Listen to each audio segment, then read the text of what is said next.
Hi everyone, welcome back to Fluency School. So, in today's lesson, I'm gonna teach you this present perfect tense. So, if I tell you a little bit about present perfect tense, most of us find this a little bit complicated as it's a bit difficult to directly translate this to other languages.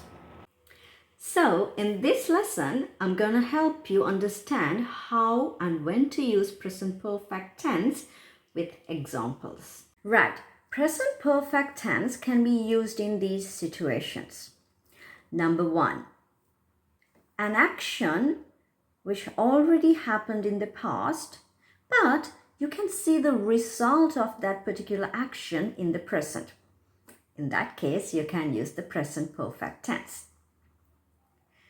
For an example, you say like this: I've lost my keys. Now I cannot get into the house.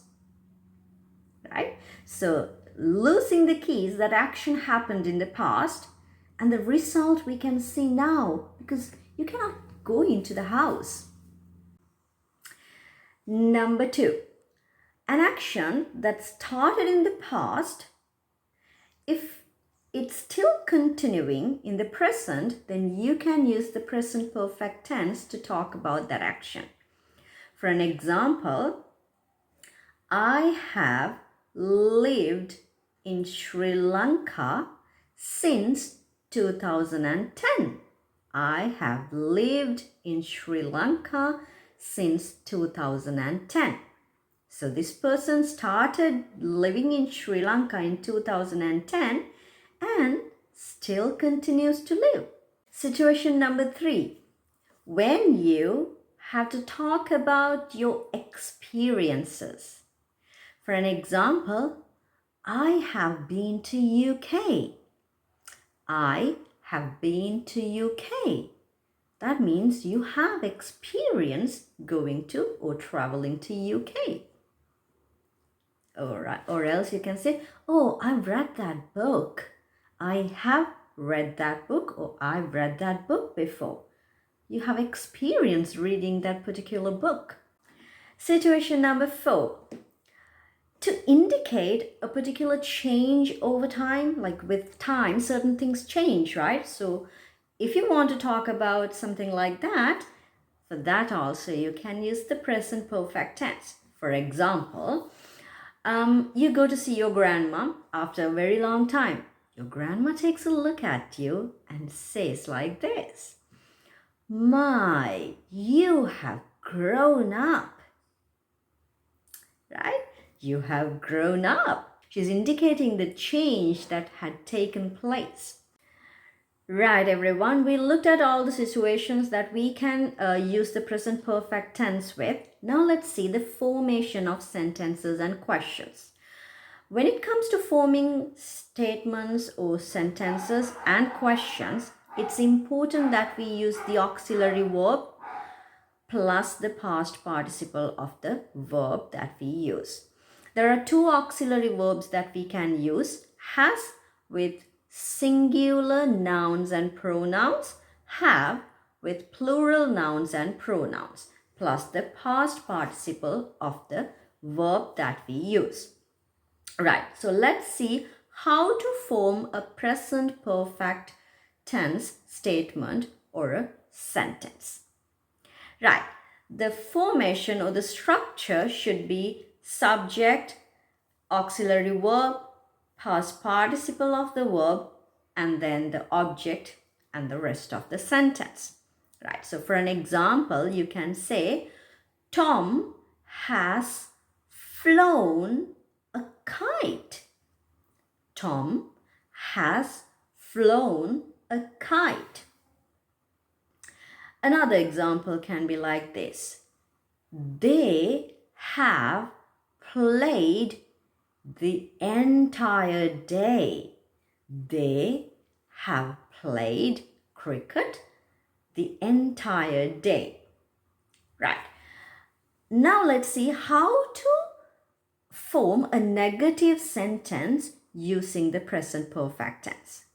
This is super simple. You simply have to use the word not after the auxiliary verb. Right, so let me tell you the structure again. Subject, the auxiliary verb, which is has or have, plus not, plus the past participle of the verb, object, and the rest of the sentence. Right, so for an example, you can say, she has not done her homework. She has not done her homework. Another example can be, we have not played football. We have not played football. You can contract it and write it like this as well. We haven't played football. Now let's see how to form questions using the present perfect tense. As I always say, there are two types of questions: yes/no questions and WH questions. So let's see the yes/no questions first. When it comes to forming yes/no questions using the present perfect tense, the auxiliary verb should come or should act as the question word, which is has or have, and you have to choose that depending on your subject. If your subject is plural, you use have. If your subject is singular, then use has. Right, so the structure should be like this: has or have, the auxiliary verbs, plus the subject, plus past participle, and then the rest of the sentence. Right, so for an example, you can say, have you eaten your lunch yet? Have you eaten your lunch yet? Another example can be, has the party started? Has the party started? Right. Then let's see how to form WH questions. We know WH questions are the questions with proper question words at the beginning of them. For an example, what, when, where, why, likewise. Right, so let's see the structure first. WH question word plus the auxiliary verb, then the subject, then the past participle of your verb.